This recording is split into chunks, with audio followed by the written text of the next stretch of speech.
1, 2, 1, 2. Hello, everybody. Hi. Welcome. Thank you so much for coming. We thought we were going to get 5 people, and 2 were the speakers. But no, we got way more, so thank you so much for coming out. So the speakers will be, first of all, it's going to be Stacy, a longtime member for our church, and second will be Josh after that. First of all, we're going to have an opening prayer with Father Philip. We'll come and say the prayer, and then I'll introduce the speakers. I'm just going to stand right here. That's all, guys. We'll start with the translation prayers and then share in since our God always now live in age of ages. Amen.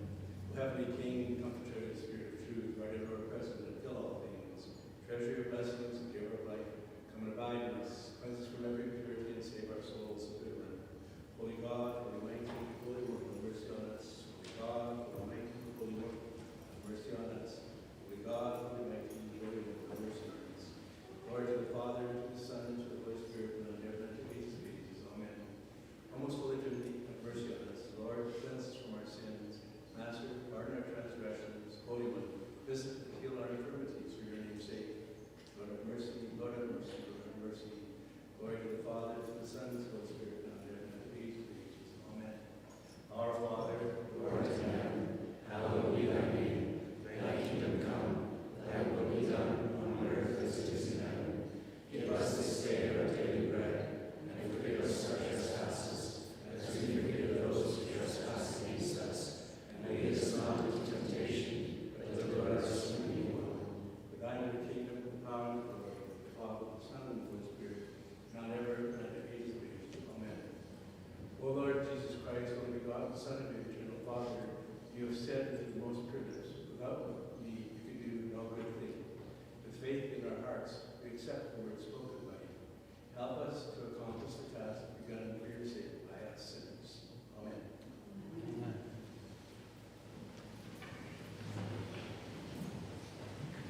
Thank you, Father Philip. So we're going to get started, like I said, with Stacy first. Just to let everybody know that you're not, wondering if they're going to talk for 2 hours.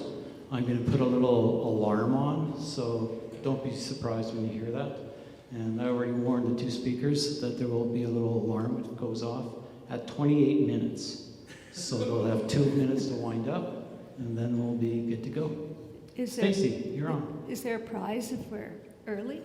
Oh, yeah. Yeah? Okay. Okay, I'm going in 5 minutes or less. Thank you for the opening prayer. I think the words of the prayer are sort of suitable. Without faith, you can do nothing, and it kind of sums up the first half of my life, so I'll just dive right in. I'm Stacy Christensen. I've been a member here at the church for 31 years. I've been an Orthodox Christian for 31 years, but here at the church for 26. We raised our kids in this church, me and my husband Darren, and this is home. But the journey here took us a while. So I work with Treaty 7 elders at the university, and we always start our introductions by giving a context of where we're from and who we are. So my context is my father's parents were immigrants to Canada. They were both Vikings, although they didn't know it. My grandfather knew he was a Viking. My grandmother thought she was English. And then when we did the genetic testing, we found out my dad was 98% Viking. So guess what, Grandma? You're actually one of the first wave of Vikings to hit the English territory and colonize. So that's my dad's side. My mom's side, interesting story. My grandma was born with her 3 sisters on the prairies in Calgary, Northwest Territories, a long time ago. They were orphaned, and so 4 little girls were raised by family in here in Calgary. Never heard much about it. Knew it was a tough upbringing. but they banded together and they had a super strong bond. The family they grew up with was extremely religious from a Protestant point of view, so my grandma never really talked much about a religion. My grandfather was born in South Africa. They moved to Calgary when he was just a little boy with his 11 brothers and sisters and my grandma, or my great-grandma. And then my great-grandfather took off to California, married another woman, and we found out he stole an identity from a guy in South Africa before he burned the farm down for insurance money. So, great background, right? So here I am standing in a church telling you about my family.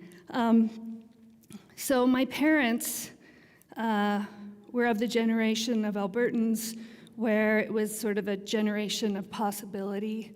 There was tons of work. It was easy to get into university. It was kind of like whatever you wanted. If you put your mind to it, you could probably do it. So my parents met at University of Alberta, got married a little bit later, and they raised us in what I would call the Church of Education. Education was going to save you. Education was going to make your life better. You didn't need church. We went to church on Christmas and Easter. My mom was loosely raised in the United Church. Her parents would drop her off on Sundays and then pick her up.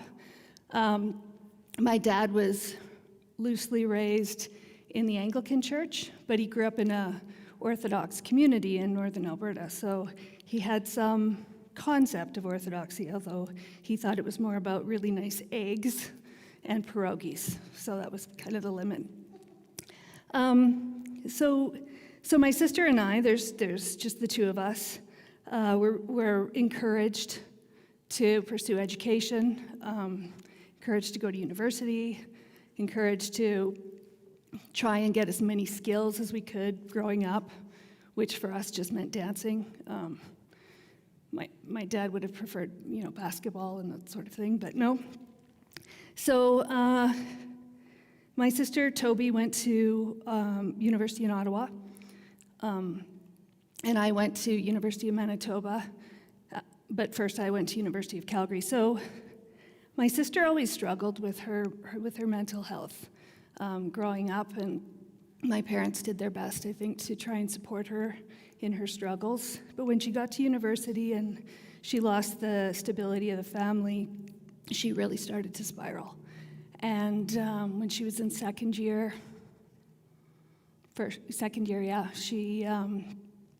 she had a nervous breakdown when she was visiting a friend of hers in Montreal and had to be flown home to Calgary and was hospitalized for a while. And it was a very strange time for me because I was so close to her, and all of a sudden she was gone. She was just sort of the shell of the person I knew, but she was still really kind of feisty. She's bilingual, and she wouldn't talk to the doctors in English. She refused, and even in her sort of mental state, a depressed mental state, she was able to kind of mess with the doctors and not speak English. Anyway, so she got out of the hospital, and just on a whim, a friend called her and said, "Can you be a counselor at a Christian camp?" Now, you know the context. She's not Christian. She's just been released from the mental ward at a hospital, and in her infinite wisdom, she says, yes. So off she goes. And she went to this Protestant youth camp with her friend, and God touched her there. Something happened. She came back, and she was back. She wasn't healed, but she was back. And I thought, whoa, this is strange. This wasn't education or science. Something's happened here. And so I watched her over the course of the next year, and she started to grow closer and closer to God, pursuing or trying to find, the right path for her. And she mostly did it through singing, because she was a singer growing up, and she joined a choir at university, and then met an Orthodox minister, or an Orthodox priest was on campus, and his wife was running a choir, and soon she was singing in this Orthodox choir. I think God has a great sense of humor. So all of a sudden she's meeting God through song, and growing deeper and deeper with this really young Orthodox community in Ottawa, and getting more and more serious about it, and at that time, telling me about her journey. So meanwhile, I'm at university in Manitoba, and I'm in the Faculty of Architecture doing my undergraduate in environmental studies. And I'm watching this transformation in my sister, and at the same time taking all my courses. And the one course that just kept drawing me in deeper and deeper was my art history course. And it was, one of those intro to art histories, and it goes through all the different eras of art and architecture. And the prof was really interesting. He kept saying to us that if you look at the course of art history, every time there is a huge shift in the way people are depicted, it has something to do with the shift in societal thinking. And I thought, that's wild. And so, he was illustrating this through the various eras. And then there was this shift that happened in early Christianity. You could see this sort of development of art and architecture, and then all of a sudden, everything shifted. It was like the world was shaken. And here I am, not a Christian, and I'm thinking, wow, this Jesus guy must have been pretty amazing to do this to the world. And so, I'm just continuing on in my studies. I had to do 3 years of art history, and this just kept coming back to me, where I could see that all of a sudden we were thinking about God and humankind in a different way. We weren't looking for absolute perfection in realism and perspective. We were thinking about how God comes to us. And so this really hit me quite deeply. Meanwhile, watching what was going on with my sister, and thinking, okay, there's something here. So, third year university, second year university, I'm really starting to think, I gotta check this out. So me and my roommate start attending a charismatic Baptist church in Winnipeg. And the pastor is he looks like a Vietnam vet. And he's walking around, and he's listening for people who can speak in tongues. And it was just people are drinking coffee, and very casual, but probably just what I needed at that moment, because I had really never attended a church. So kind of went there a few times, started to think more seriously about God, started to read the Bible. Meanwhile, my sister was really embracing Christianity and really checking out this Orthodox thing. And so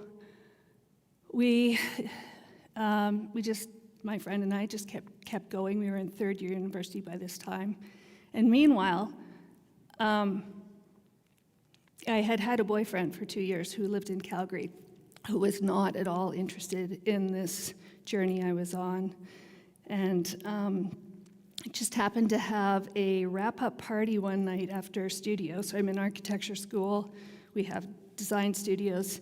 And this guy with this long hair comes by my space, and he's like, "You want to come to the party with me and Gerald?" I'm like, okay. So Darren, my husband, long hair was okay, he's bald, for those of you who haven't seen him, but it was, can you edit that part out? Okay, thanks. So we went to this party, because architecture is a pretty small faculty. Everybody knows each other. I knew of him. we had this amazing discussion about, what we wanted to do with our lives and what we believed in. And I got home that night and I'm like, I got to break up with my boyfriend, who's in Calgary, right? It's not Darren yet. So anyway, I'm like, everything is being pulled apart in my mind and my heart. God is showing me and not showing me, and I'm just like, what is going on? So I broke up. Well, the next Sunday I went to church in the Baptist church, and they had said to us, write everything that you can't, that's bothering you, that you can't control, or that's on your heart, on a little piece of paper, and bring it to the front because we're going to burn it. And so I wrote Andy, Darren, and God, put it on the paper, and I took it up front. And I just like, okay, let's see where this goes. So I saw Darren at school the next day, and I'm like, yeah, we probably shouldn't be seeing each other. This is probably not right. And he's like, okay. He's like, let's just be friends. He's like, right, yeah, let's just be friends. Yeah, so we've been married for 35 years now, but anyway. So there we were, kind of at this crossroads. My sister's going deep into Christianity, pursuing Orthodoxy. I have discovered that I have the wrong boyfriend. I break up with Andy.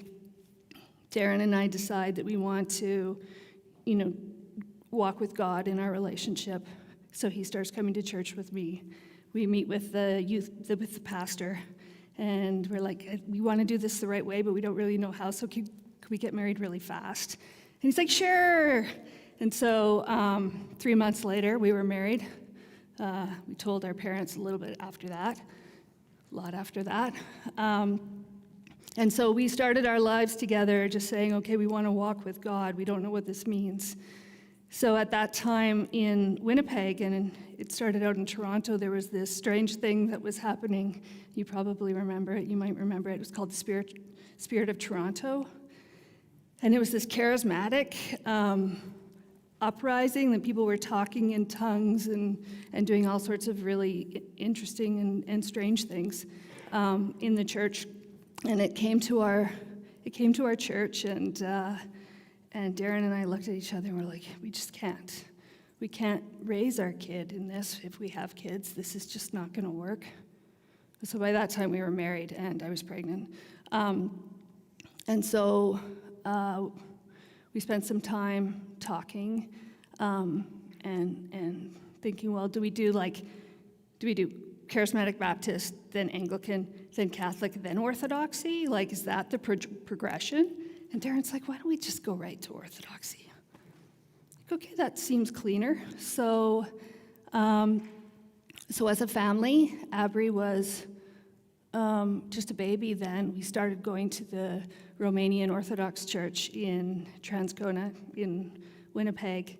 And when she was 4 months old, she was baptized and we were chrismated. And so we came to the faith and have been learning ever since. I kind of think of those early years as, when somebody's skipping a stone, you're just touching the surface with God, and then when it finally lands and you get to fall deep into the water, you start to realize the depth of the faith that we have here, and the support and the history that's all around us. So I don't think there's been a single moment that we haven't been challenged to go deeper, that we haven't been inspired to think about where we are, and so thankful for the tools that God gives us from being in this faith and the community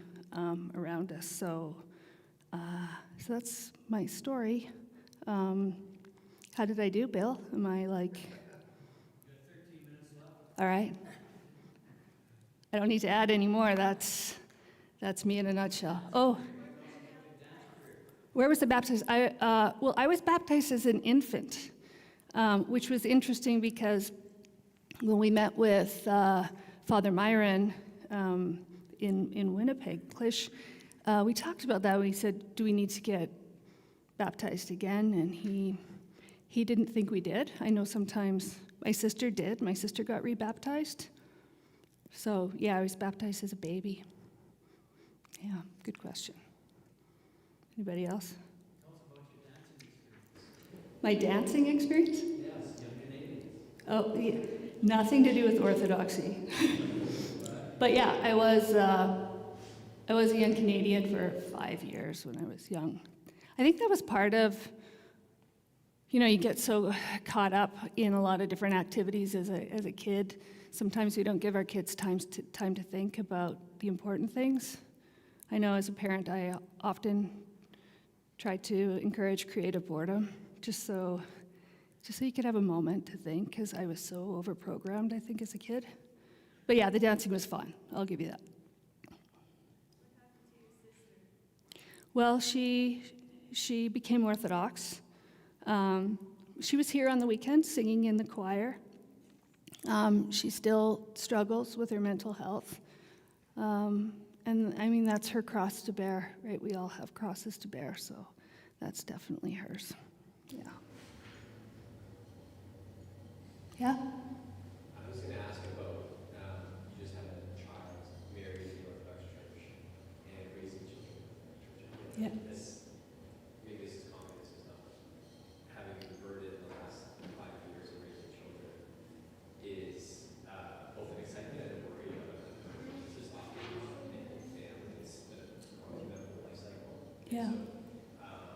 Early makes me sick, but I'd love to hear more about what that's like, raising children in the Orthodox Church. It's a great question, because I think you only know how successful you are and when they become adults, and if they're still coming, right? Which it's hard, because you want to try and model the behavior you'd like them to emulate, but you don't want to burden them with the rules of Orthodoxy, because I think sometimes, especially as converts, you're so focused on the rules and doing things right that you miss the depth and the beauty that is there for you. And I know with my kids, we just decided we were never going to force them to come here, but we were going to try and make it like a joyful family experience. Now, I say that there were many Sundays that it was not joyful getting the kids here, especially with 3 of them, but there was never a time when one of them said no. When they were young, there was never a time when they said, no, I'm not going, because it was a family thing. And I think that's really important. When I look at my sister, her husband didn't go to church, so it was a constant battle to get them to come here. So I think having that kind of unity in the parents really helps. I think also giving them some freedom to sort of choose their path within Orthodoxy. I know my daughter was really keen on fasting. My sons weren't. So, Abby was ready.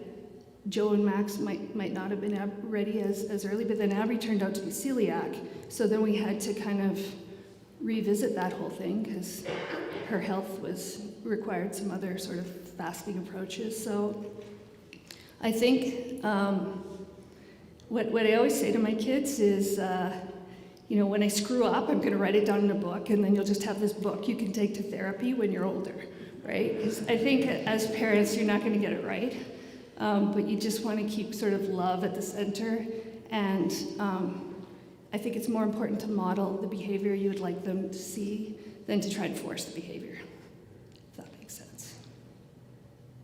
Pat, did you have a question? Not so much a question.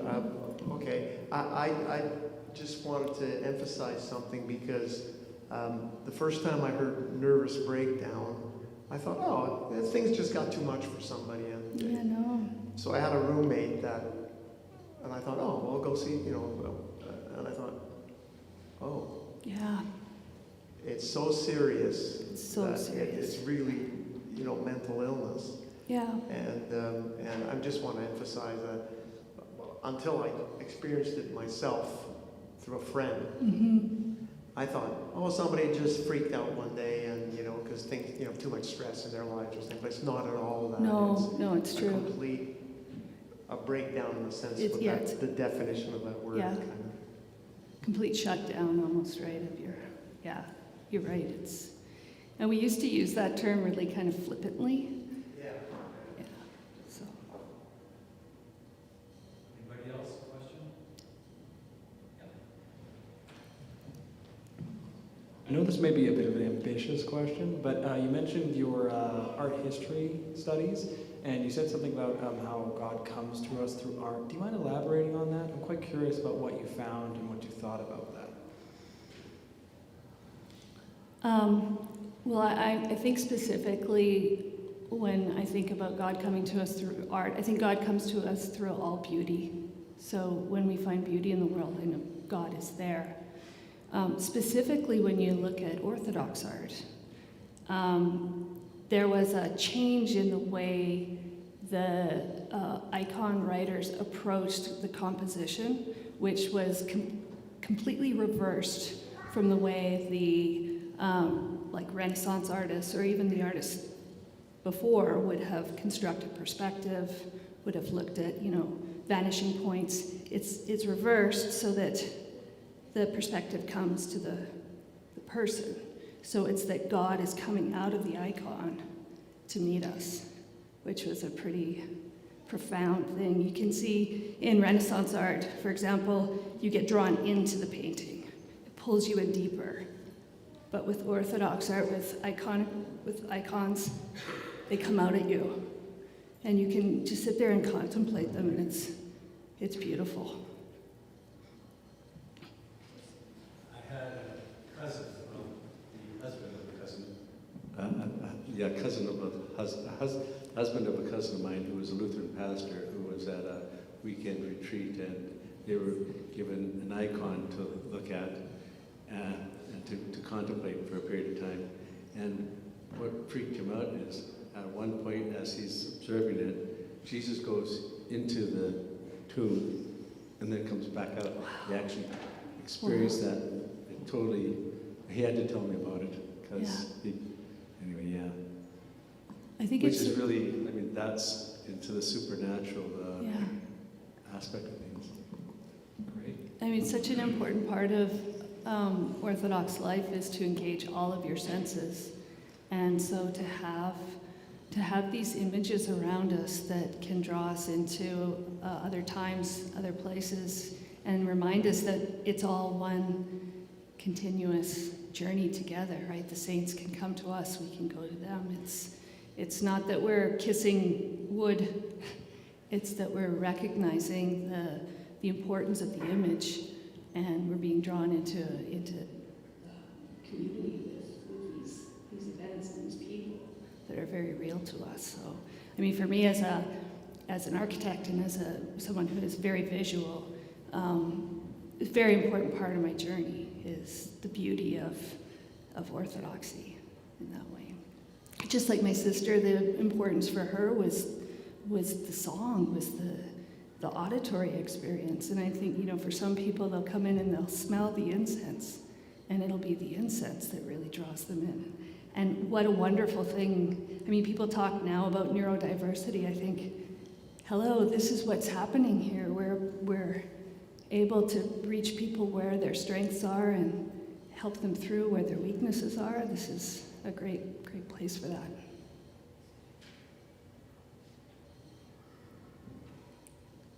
I'm waiting for the alarm.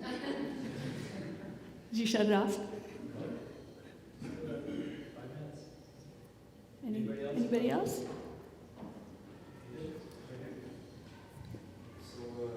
I heard you mention you work with Native American communities.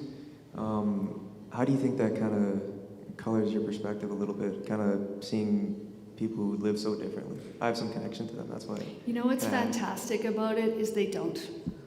Their hearts are closer to our hearts than most people you see walking down the street. They understand God is everywhere. They understand that there's a spiritual aspect of life.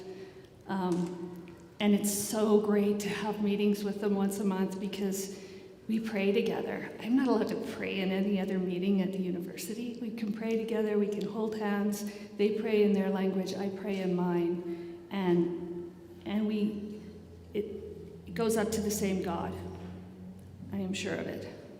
And so I find it enormously comforting to see how similar the foundations are.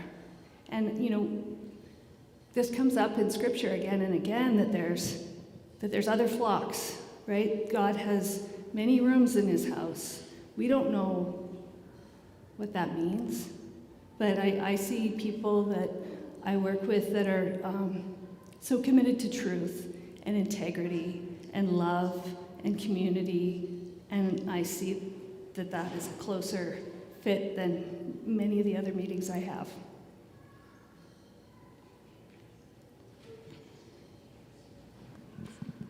I don't think my question is that great. I only raised my hand because there was time, so I apologize in advance. I am not grading your questions. So when you said that, I'm going to paraphrase poorly too, that how art depicts humanity is reflective of like the societal values at the time, and you can see the shifts in that. I immediately thought of modern art, and it's hard not to kind of have a negative approach to it. And you also mentioned how like when your parents were growing up in Alberta, or like when they started their lives in Alberta, there was this, like you could do what you wanted with your life. Like there were like the economic barriers, I don't know. Like, and I think you also mentioned like the Church of Education. I think that's gotten worse over time.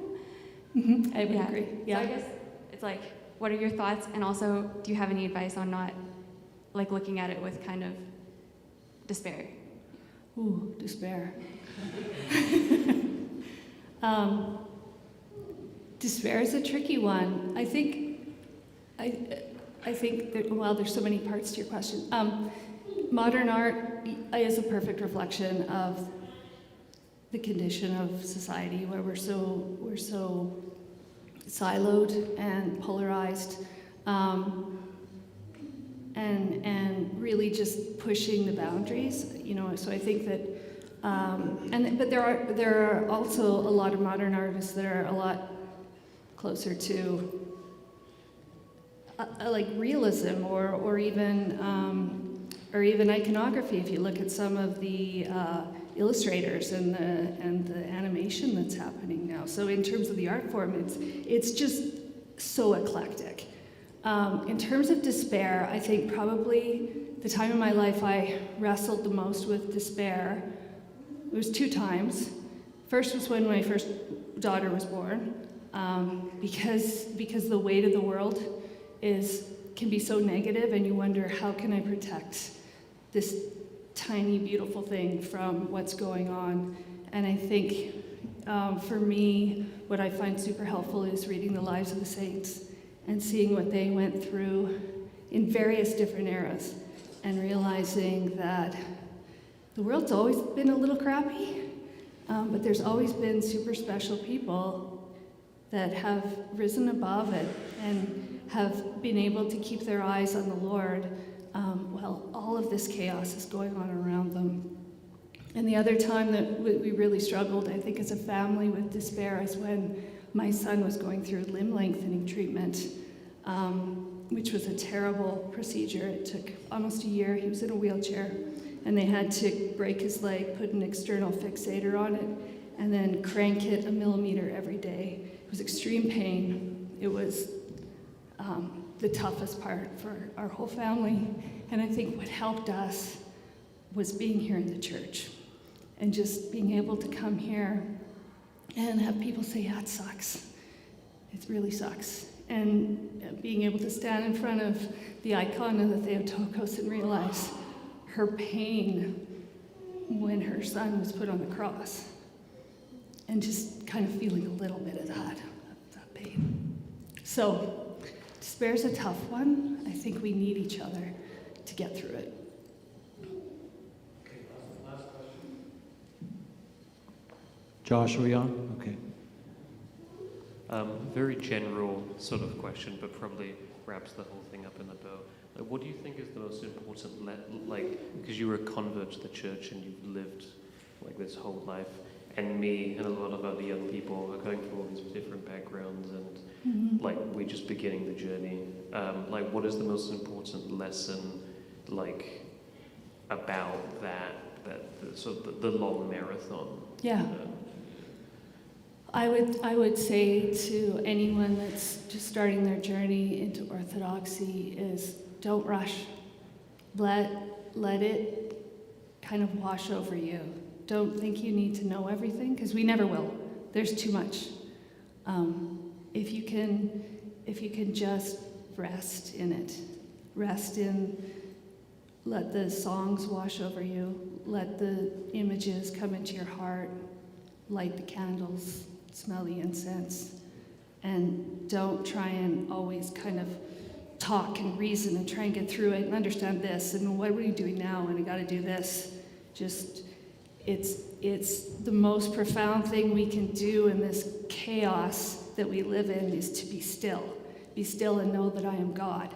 So you need to be still in it and let God just, let him work, right? Just let him work. So that would be my advice to anyone who's just starting the faith. Just rest in it, because that's your time to rest in it. Once you start the running and the sprinting, the work will happen, and you'll be ready for it then. So be kind to yourself.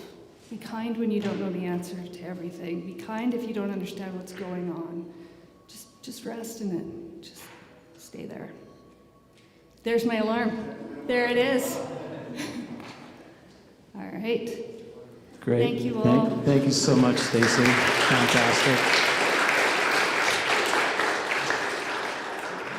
Okay, Josh, you're up. You've been ready for a while. I could see the mic on your head. I'm used to it. All right. Josh. So before I get into introductions and all this stuff, I kind of want to preface this story with, especially for folks that are kind of inquiring or catechumens from maybe a previous Christian tradition, it's very easy to get mad at that previous tradition, things that we maybe didn't know, all that kind of stuff. But the Christian life is a trajectory, so you're on a continual process of getting to know God, and that background is what brings you here today. And you should actually just give thanks to God for it, because that's it's going to seem a little bit disjointed, but my whole life it's kind of neat to look back and see how God guided me to this place. So I'm my little brother and I are sort of the first Canadians for our family. So my dad is from Holland, but kind of moved back and forth from Holland to Canada several times. And the last time he was there, I think he was a teenager, almost 18, I think. And then my mom is from the Czech Republic, and she came here when she came to Quebec, or first they went to France, and then they went to Quebec, because Canada was sort of the first place to give them asylum, when she was around 13 or so. So she was in the Czech Republic when the Candle Revolution took place, and her father was Bulgarian and from a fairly well-off family, and they sort of had to flee that part of the world. And then my mom and my dad met in the military. So my dad was a sniper for the Royal Canadian Airborne, and my mom was kind of doing more admin work at the time, but she had grown up in cadets, things like that. And my dad ended up both of them grew up Catholic. There's a little bit more to my mom's story that I found out after my wife and my son and I were baptized.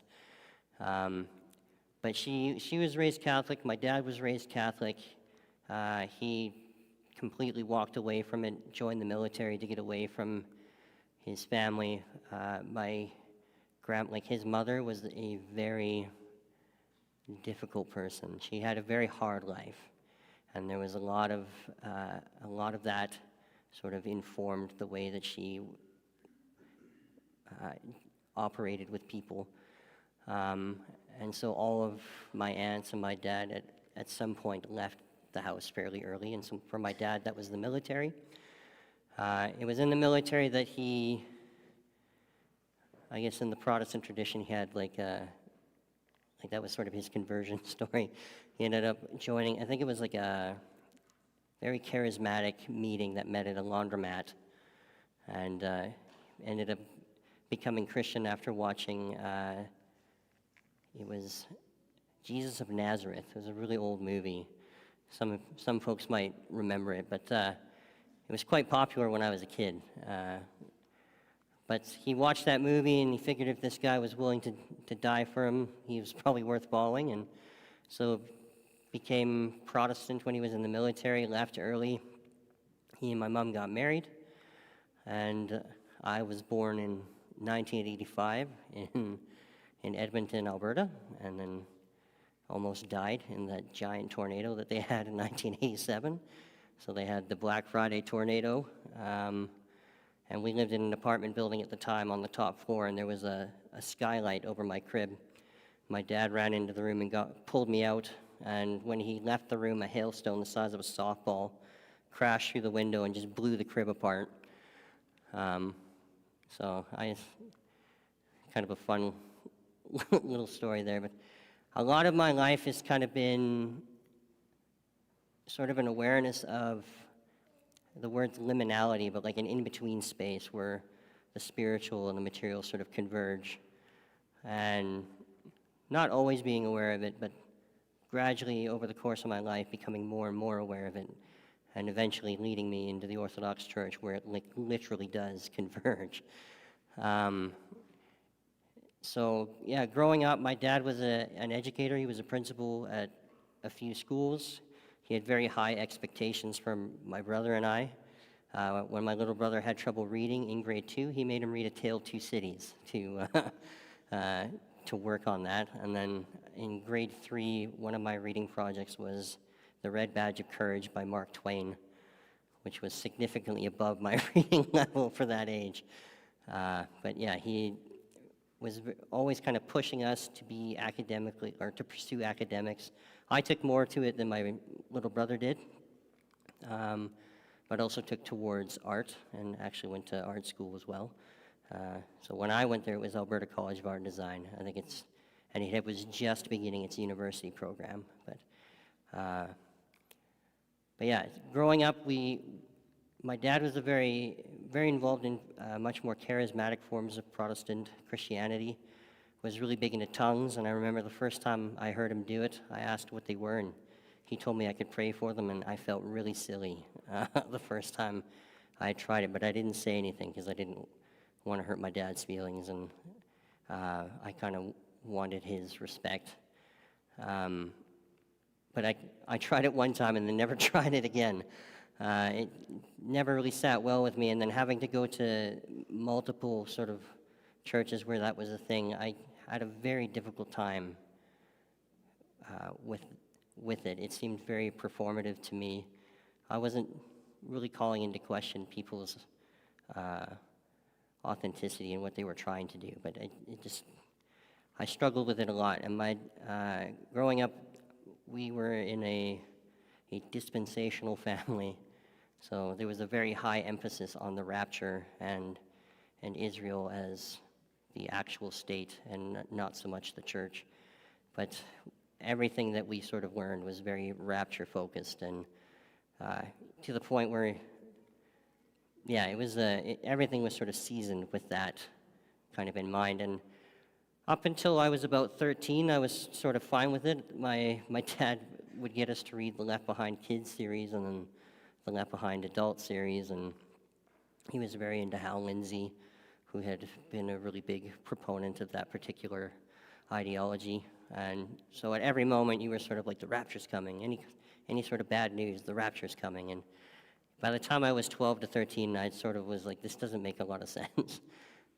Just in my own time reading the Bible, but sort of kept quiet because it was one of those things where it was like, if you don't believe this, you might not go to heaven. And so I I thought that was something that everybody believed, and you weren't supposed to question it, so I kept the lid on it for quite a while. When I was 8, my parents divorced. My dad told us why when I was 9, and I appreciate his honesty with us, but it was also, I think, looking back on it, a lot for a 9-year-old to sort of take in, and it really did inform a lot of how I viewed myself and the world around me, and would sort of go on to, I think, influence my desire to do right by everybody. Like if I had no value, if I wasn't serving people well, if I wasn't like useful, I felt like I had very little value, and I was sort of like easily disposable. I think as a result of some of that knowledge. As a result of the divorce, there was a slew of other issues that came up. So my dad remarried.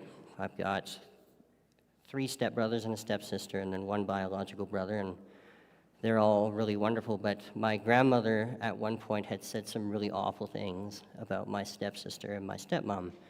And my dad had said, well, if you can't apologize, then you don't have a relationship with us. And at that time, the grandparents' law was introduced into Alberta. So it was basically stated that grandparents had a legal right to see their grandparents. So my grandparents immediately took my father to court. And for the next 10 plus years, we were dealing with a lot of that. Part of which, at the age of 12, I had to go see court mediators to explain that my dad wasn't beating us and withholding food from us, because that was what my grandmother had told the courts.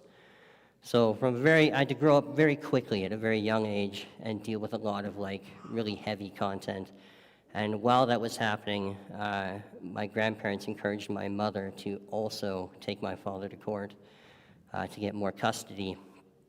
So there was we were very poor as a result of a lot of this. My dad was the principal of a private Christian school that was quite small, so it was not very high paying. Most people would assume that a private Christian academy would be flowing in resources, but not so much in this case. So yeah, we had a really kind of tough upbringing, but those were also like really good moments of my life where I learned a lot about kind of people's behavior and what motivates why we do what we do and why that matters. And so I became very aware of like narrative as something that influences people's behavior, and that would come into play much later in life. But it was also when I became more aware of, I would have really bad sleep paralysis. Sleep paralysis to the point where, like, I think my longest stint was nightly, so every single night for 2 years, I was having sleep paralysis, which, if any of you are familiar with it, I wouldn't wish it on my worst enemy. It's a really horrible experience. There's a lot of different explanations for it. I tend to lean more toward a spiritual explanation, especially since when I was younger, my little brother and I would see the same thing at the same time, both totally awake. But yeah, I became very aware of a spiritual world, and even being in a Christian family. It sounds like a weird thing to say, but yeah, our lives were very, the spiritual and the material intersected all the time. That was very much like our upbringing. That's sort of how we saw the world. And I think as a result, I became very interested in, without kind of knowing it, but symbolic language and symbolism as not allegory, but like the truth of a thing. So we have all of these beautiful symbols, but they're not just an allegory. These are real things that we're seeing and participating in all the time. So as I got older, I was getting more involved in church things. So I was involved with youth leadership at the church I grew up. And oddly enough, some of you might know Father Kyle. We were both in the same youth group growing up. So we were friends, and we had mutual friends. So it was kind of fun to find out that we both knew each other. And then as I got a little bit older, I got pretty disenfranchised with my faith, and took a few years where I wasn't really going to church, but still I was kind of mad. There was a lot of things going on in my life between, things with my mom and my grandmother and school and just life in general. But I didn't go to church, but I believed in God enough to stay mad at him. And I would pray a lot, and a lot of those prayers were me just like being angry with God. But then I eventually was invited to this gathering by a mutual friend. It was like a Bible study he was doing at the university with a group called the Navigators of Canada. And the Navigators is an organization that was started by a guy named Dawson Trotman, had a real emphasis on discipleship / mentorship relationships. So there's this like story where he was from the Navy, and he got a ride he picked up a hitchhiker, and he gave the hitchhiker the gospel, and then they parted ways, and then a few years later he picked up another hitchhiker and gave him the gospel, and found out it was the same hitchhiker who was in the exact same place. And it was sort of like, oh, it's not enough to just like dump this information on people. You need to walk with them. You need to like disciple them, help them to grow.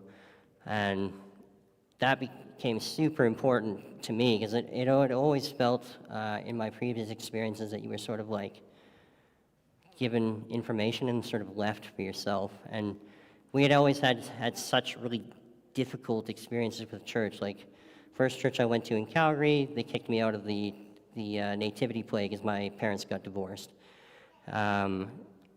They wouldn't let another church wouldn't let my stepmom serve with the children because she was from a divorced background, and there was a lot of hurt. But for whatever reason, I kept going back. So I got involved with the Navigators. I lived in England for about a year and a half, working with Manchester Navs, predominantly as a liaison for, it was called Manchester Metropolitan University, which was like the art kind of university. And so I would do things with, it was called, Christian Union was like the big thing in the UK. And they had this like a week of evangelism, which like annoyed me to tears. I was like, this is a lifelong thing. What are you doing? Like, this is every day. And so then the art students were like, we're having a guy come in and give a talk, and we're going to have pizza. I'm like, you're the art students. Like, you have, like, the most to share. Like, do something cool. Do, an art project with people. Like, it took me a long time to figure out that my art didn't have to be, like, about Christian things, that beauty in itself was an expression of who God is. And so encouraging these students, like, hey, like, art is beauty. Beauty is a part of who God is. This is a thing that you get to be in touch with and share with people. And but all of these experiences, I think, continue to like help me to look at like who people were, what were the things informing their life, and what effect did that have on how they went. And so when I was in Manchester, we did this Bible study. Because we were not really allowed, like the campus only allowed one club at a time, so we had to join another club to meet students. So we joined a club where they were involved with helping destitute asylum seekers in the UK, and we would volunteer at a night shelter. I would stay the night with a lot of these guys and get them breakfast in the morning. But we were meeting with students who like saw something not quite right in the world and wanted to figure out what was up. So as we got to hang out with them more, we did this thing called What Does It Mean to Be Human? And I was like, so let's look at what popular culture says about humanity, and let's see what Jesus says about humanity. And then there were no questions. We just said, well, what do you think? And they were kind of left to choose for themselves and discuss. And it got pretty popular with the Navs and other groups, so they took it and ran and did their, I don't know what they're doing with it now, but that was sort of a step, like one of those steps closer. While I was with the Navigators, I would do like very intense Bible studies on my own. Like, I spent over a year in the Gospel of St. Mark, 6 months of which on one particular chapter. And it turns out it was just the 2 verses prior to that chapter that made it make sense, and I was kicking myself afterward. But the more I was going through it, the more I was struggling with what I was seeing as like, my experience with church doesn't seem to be doing any of these things. There's a lot of things that seem to be missing. But when I got back to Canada, I was going to another church. It was part of a reform, like the young, restless, and reform movement that was really popular in the early 2000s. The pastor there was a Calvinist, and I had a very difficult time trying to square that peg.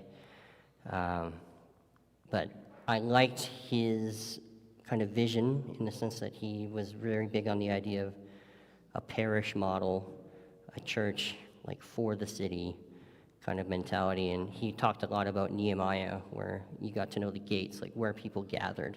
So you were going out and meeting people, and I was like, I want to get on board, and got involved with church planting kind of stuff. And that went very sour very quickly. There were it became pretty clear that it was less about church planting and more about like a super cool, like modern kind of church. But in the midst of all of that, it was just continuing to go deeper into what is the church, like constantly asking myself this question, like what does it mean to be the church? What does that look like? I got really interested in this idea of sneezable church, where you could just sneeze and you would have everything you needed to like people would catch it and they would have everything they need to be the church. And it's kind of funny looking back on it now. You can look at Orthodoxy and it's like there's icons everywhere and there's censers and the smells and bells and the liturgy, and it can seem really complicated, but also it's the catacomb church. So it has everything it needs on its simplest form and on its most complicated form. And it was sort of that sneezable church that I've been looking for, because like even in the midst of just rampant persecution, like meeting in the catacombs, something really simple, it had everything that it needed. And it has everything that it needs on every level. But that was something I would discover kind of later. My time in England, I got introduced to a church that was predominantly South Asian community, and they would always have a meal afterwards, and I couldn't figure out why we weren't doing a meal in a lot of the churches that I'd go into. I'm like, it says right here, like they talk about this agape feast, like why aren't we doing that? And so I started to look for the place that was doing that, and I couldn't find it anywhere. And I was growing more and more sort of frustrated with what I wasn't seeing and some of the things that I was seeing. I was getting more and more frustrated. It was not an alive church. One of the things that used to bug me was they would tell you all the time, like, they would always quote the last verse in Revelation where it's like, you can't add anything to this. And I'm like, but the way they would approach it is like, it's with the whole Bible alone kind of thing. I really struggled with that, because it seemed like the Holy Spirit just sort of stopped talking to the church. If the majority of the New Testament was the saints writing letters of encouragement and correction and all of that to the church, that seemed like an alive church. So where did that go? Years later, a really good friend of mine who I would meet up with, and we would talk philosophy and theology and all of these kind of things. He told me, he's like, I'm going to become Orthodox. And I was like, well, you're not Russian. That was sort of my experience with Orthodox. Orthodoxy in my mind at that time was like Russian Catholicism. That's what I didn't know anything about it. And so he started to explain it a little bit more to me, and he recommended Jonathan Pajot, because we would both talk about really deep things. But Pajot, I liked him because he would talk about symbolism in media, and I'd always grown up being told to like question what you were consuming via media and not to just take it at face value. And so I would watch a few of those, and I'm like, okay, that's kind of cool. And at the time, he's like, hey, I wasn't going to a church at the time, and we had kind of been running something out of our house. That's how we met this gentleman. But he was like, do you want to come with me? And I was like, nah. I told him no. A lot of people had been inviting me to church, and my wife had been going to different churches with her friends, and she's like, you should come with me. I'm like, I just can't. Like, I can't do the big concert anymore. I can't do that. So then a few months went by, and then he invited me again, and my wife was like, oh, he can go. I'm going to be away. He can bring our son, and he'll go with you. And I was like, well, I guess I'm going then. And so I met up with my friend at a coffee shop, and I had a million questions. And I was like, whoa, what about icons? What about, like, he told me about the iconostasis. I'm like, well, what about that? That doesn't make sense. And doesn't it seem like they're spending a lot of money on this kind of, and I, like, the whole way walking here, I was like, just questions. And at the time, I was rereading a lot of C.S. Lewis, and the thing that I like about C.S. Lewis is Narnia is sort of just around every corner. So Narnia is peripheral to the Pevensies world in C.S. Lewis. And was in my head, I was like, heaven is peripheral to us. Like, it's around every corner. You never know when you're going to step into that. And I didn't know at that day that the moment I walked through those doors, I was literally going to have that Narnia moment. And I walked in, and I looked, and I was like, we're not even in Calgary anymore. And the thing that I thought I was going to have the most trouble with, I saw all these icons, and I was like, those aren't paintings. Those people are here. They're here worshiping right now. And I was in tears when I heard the liturgy being chanted for the first time. I was like, I think this is the place that I've been looking and praying about for however many years. And it was funny because I've been doing this for about 7 years. So every Friday, typically, I would talk with a buddy of mine who's in Red Deer, and we would get together and we would talk about the subject of suffering, a very fun subject to kind of discuss with your friends. But we would talk about suffering as a sort of thing like, Christ suffers, and when we suffer, it's an opportunity to be more connected to Christ in that suffering. And little did I know that was Orthodoxy sort of bread and butter. And so I'm in this church, and then they do the dismissal of the catechumen, and I was like, all right, and I left, not knowing that it was not a thing anymore. But I went home, and I immediately called my dad. I was like, I went to an Orthodox church. And my dad, who is very anti-Catholic, was like, oh, okay. Well, that sounds very interesting. And that's sort of where that conversation went. And so then I told Connie all about it when she got back. And I'm like, at the time it was COVID, and you sort of had to get a ticket to attend the liturgy. And there was maybe like 30 people, half of which was the Goosen family. But I said to my wife, I already got us a ticket, so we're going next week. And I'm like, you're going to love it because you're a singer, and they sing the whole thing. And so we came, and I think we left at the dismissal of the catechumen again. And we ran into some people who had been attending on the bus. And I was like, oh, you guys go to that church?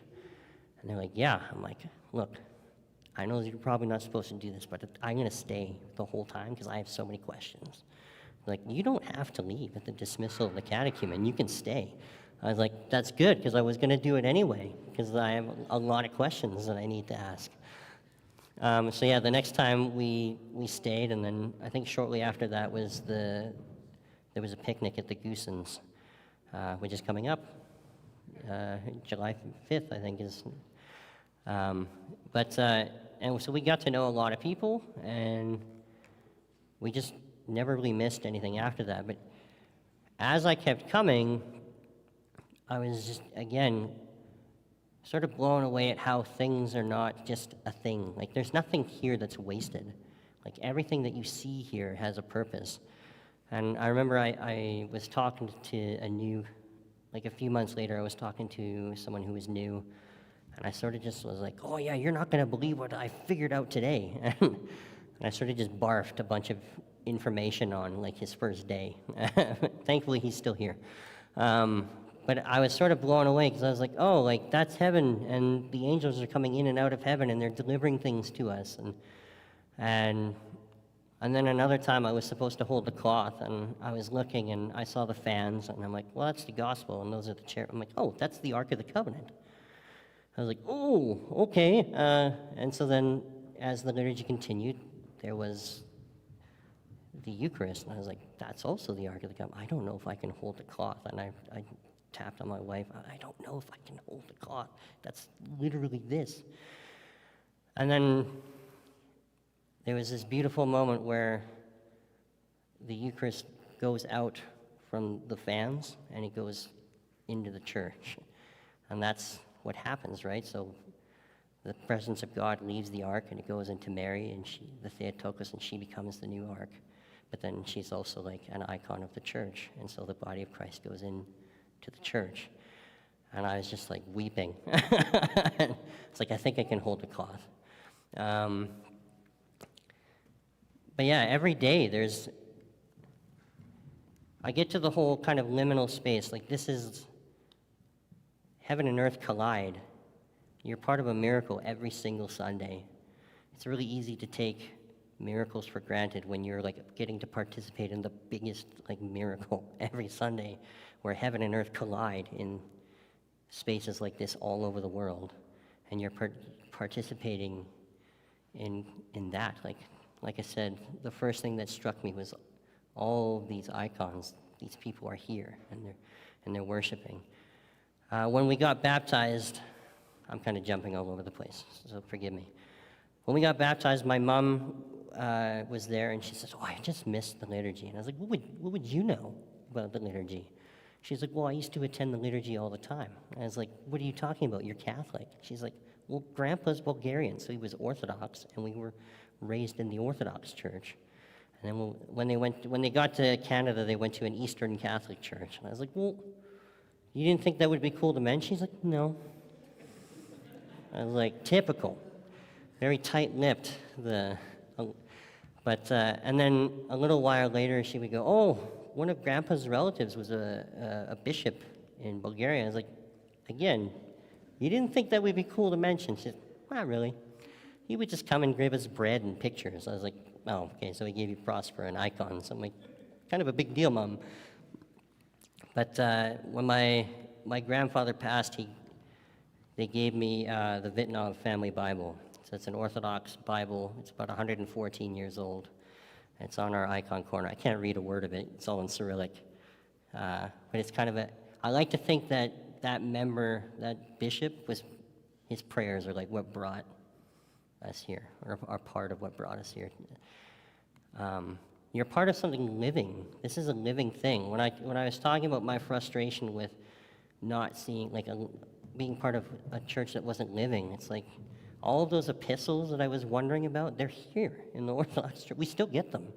Father Philip reads them to us on Nativity or during Pascha. So our bishops and our metropolitans still write to the church now. We have a whole history of books and letters from saints and church fathers. It is a living church. The icon in the back there, the whole universe is in that icon. I mean, it's really in every icon, but when you breathe, breathing is like expansion and contraction. Icons, all of the imagery, the symbolism in the church is the same way. You breathe in, everything expands, and the whole picture explodes. And when you breathe out, everything contracts, and it brings it to a single focal point.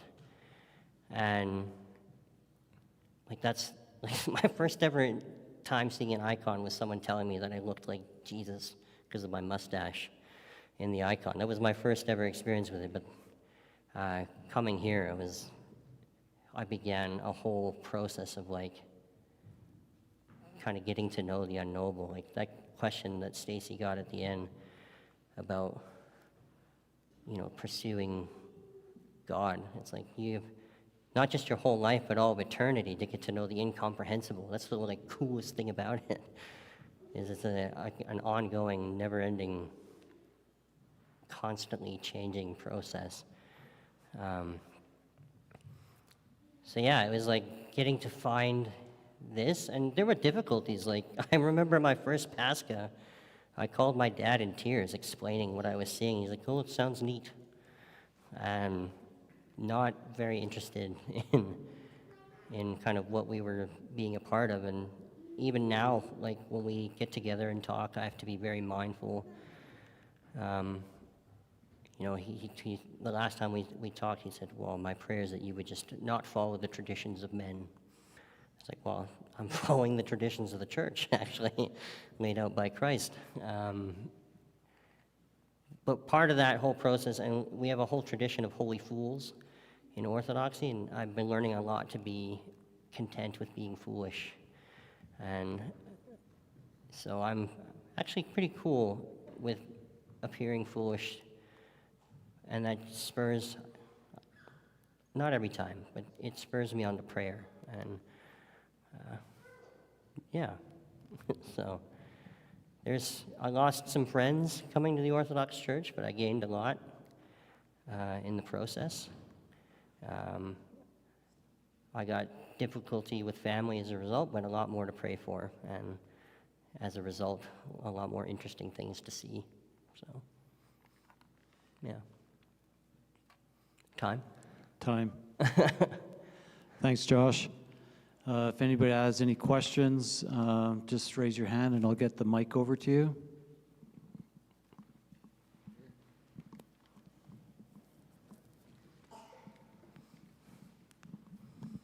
Thanks for sharing, Josh. Really appreciate it. Just wondering if you could maybe elaborate a little bit more about the agape meal that we all share in Orthodox parishes and what that kind of means, because we used to go out for food after church regularly when I used to attend a Protestant church.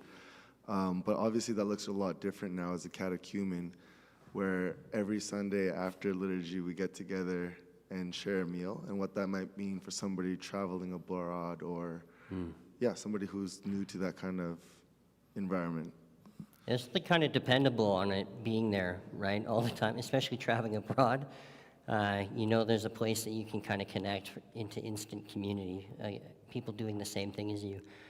I mean, yeah, in previous church experiences, after Sunday, you might have 2 or 3 people go get a burger or something. But it was never like, I think the fact that the agape meal happens here in this, like, I always tell people, I'm like, if you're not coming to the meal, you're missing out on a whole other section of Sunday that is as important as what we were doing in the liturgy, because this is, we're the body, we're all gathering together, we're developing relationships, you're connecting with people you might not always get to connect with.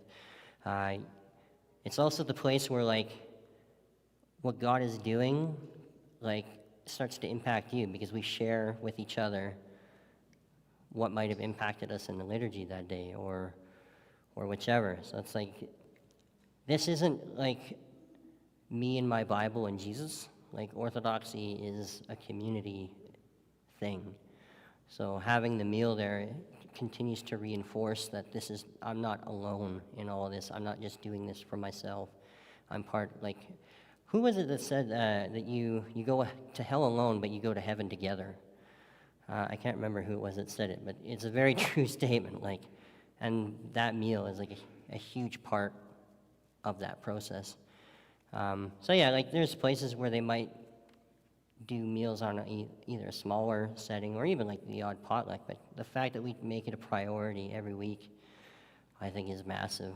And it does a lot to develop like really good bonds with people, and to see like what God is doing in the lives of others, and remembering that you're not alone kind of in this whole thing. But, yeah.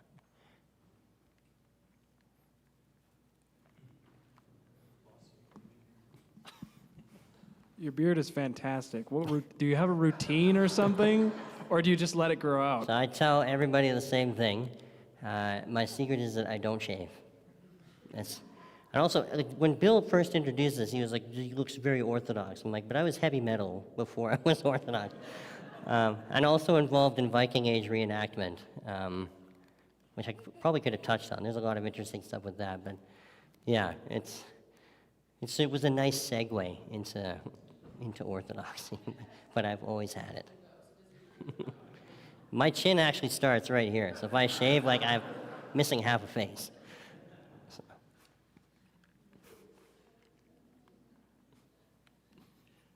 Anybody else? Quick question?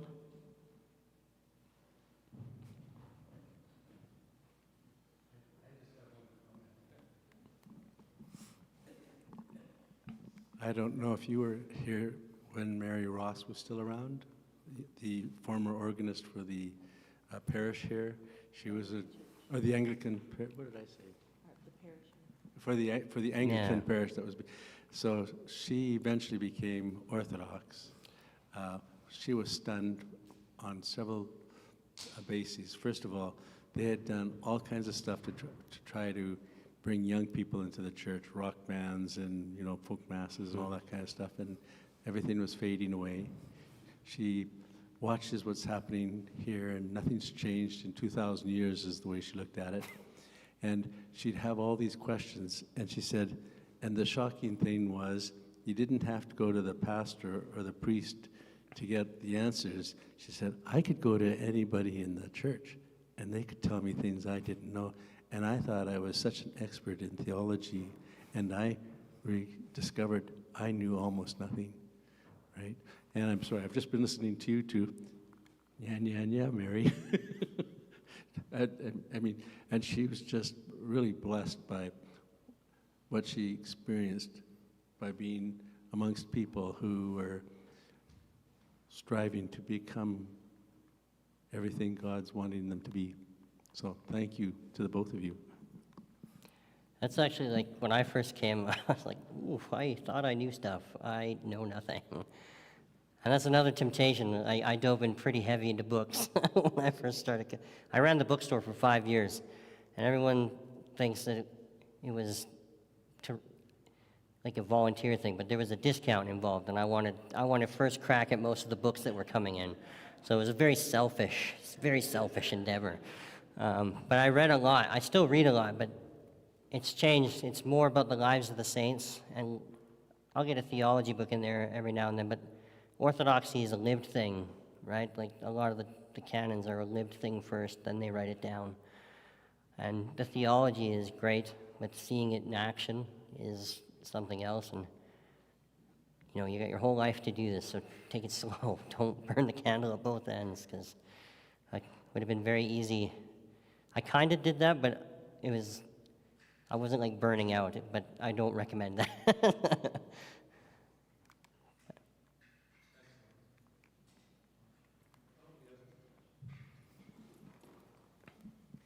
Thanks for sharing, Josh. I don't have any direct questions right now, but I wanted to share when I first came here, my very first time. Iowan was crying, and you walked up, and she kissed one of those icons over there and stopped crying, and that was honestly why I kept coming back. So, again, thanks for sharing. I think I'm going to have about 20 questions for you throughout the week, so be prepared for that. Thank God. Okay, if there's no other questions, then thank you very much, everybody, for coming out. It's such a nice day out today, no rain, and you all came out to, share this joyous day today, and the good talk from Stacy and from Josh.